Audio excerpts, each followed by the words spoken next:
Assalamualaikum warahmatullahi wabarakatuh.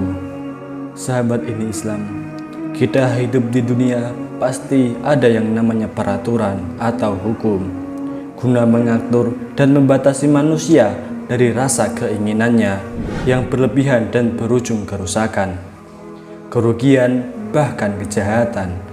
Oleh karena itu, agama kita, agama Islam, mendorong kita agar mengambil segala yang bermanfaat dan mencegah ataupun menolak segala yang mudarat, yaitu sesuatu hal yang tidak berguna bagi kehidupan dan bagi kemaslahatan hidup manusia, baik rohani, jasmani, baik individual maupun sosial. Lalu, apa itu hukum Islam? Ada berapa hukum dalam Islam? Mari kita ulas bersama di Ini Islam. Hukum Islam atau hukum syariat Islam adalah sistem kaidah-kaidah yang didasarkan pada wahyu Allah Subhanahu wa Ta'ala dan sunnah Rasul mengenai tingkah laku mukallaf. Mukallaf sendiri yaitu orang yang sudah dapat dibebani kewajiban. Tingkah laku mukallaf tersebut diakui dan diyakini yang mengikat bagi semua pemeluknya. Hukum Islam sendiri dibagi menjadi dua, yaitu hukum ta'lifi dan hukum wadi'. Di video kali ini kita akan membahas tentang hukum ta'lifi terlebih dahulu. Hukum ta'lifi adalah kitab Allah yang berisikan pembahasan ataupun penyempatan status hukum pada sebuah perbuatan manusia. Al-Imam Al-Haramain membagi hukum ta'lifi menjadi 7, yaitu wajib, sunnah, mubah, mahdzur atau haram, makruh, sahih, dan batal. Mungkin kita sudah tidak asing dengan istilah tersebut, tapi tidak jarang dari kita yang hanya mendengar istilahnya saja tapi tidak memahami makna dari istilah tersebut. Oleh karena itu, di video kali ini kita akan menjelaskan masing-masing dari istilah tersebut. Yang pertama, wajib. Wajib ialah perbuatan yang diberi pahala jika dikerjakan, disiksa jika ditinggalkan, seperti perintah sholat 5 waktu. Sebagaimana dalam surah Al-Baqarah ayat 43. Bismillahirrahmanirrahim. وَأَقِيمُوا الصَّلَاةَ وَآتَوُا الزَّكَاةَ وَارْكَعُوا مَعَ الرَّاكِعِينَ.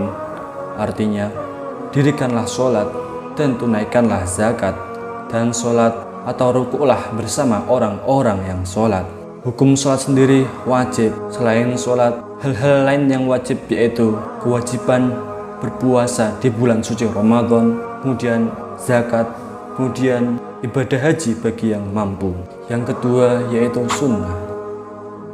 Sunnah adalah perbuatan yang diberi pahala jika dikerjakan, namun tidak disiksa jika ditinggalkan. Contohnya seperti perintah bersedekah dalam Quran surat Al-Munafikun ayat 10 yang berbunyi Bismillahirrahmanirrahim wa anfiqu mimma razaqnakum min qabli an ya'tiya ahadakumul maut. Al-ayah, yang artinya, dan belanjakanlah sebagian dari apa yang telah kami berikan kepadamu sebelum datang kematian kepada salah seorang di antara kamu. Yang ketiga, mubah. Mubah adalah perbuatan yang tidak diberi pahala jika dikerjakan dan tidak disiksa jika ditinggalkan. Contohnya seperti kebutuhan kita sehari-hari, yaitu makan dan minum.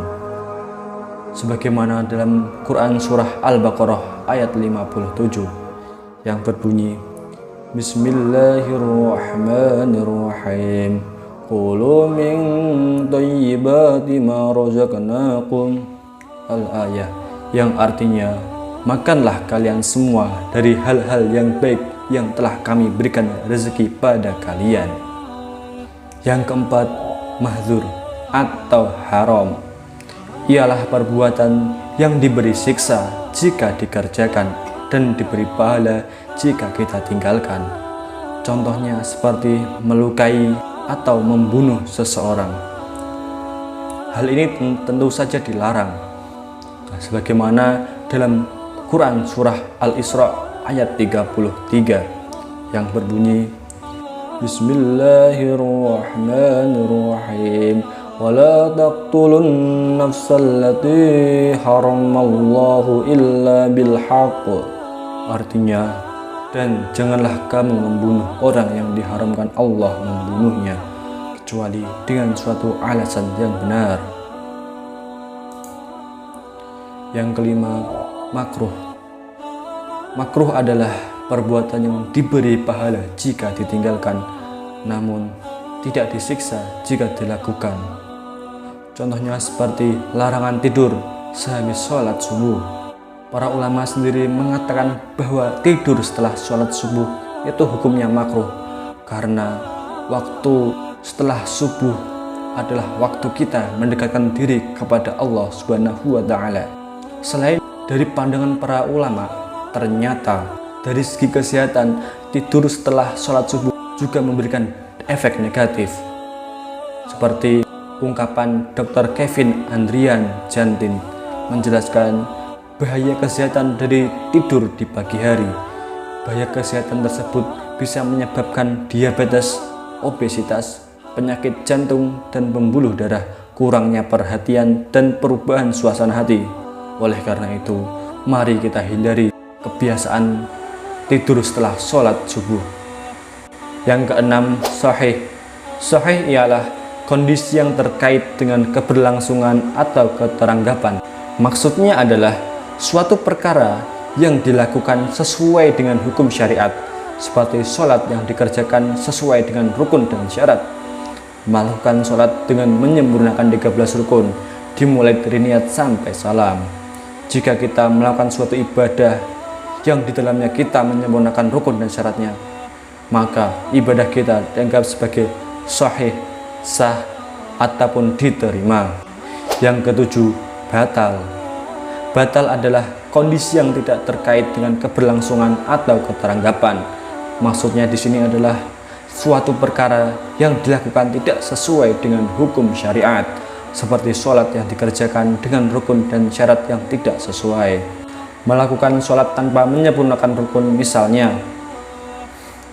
kita melaksanakan sholat tetapi tidak membaca surat Al-Fatihah, yang dimana surat Al-Fatihah adalah salah satu rukunnya sholat.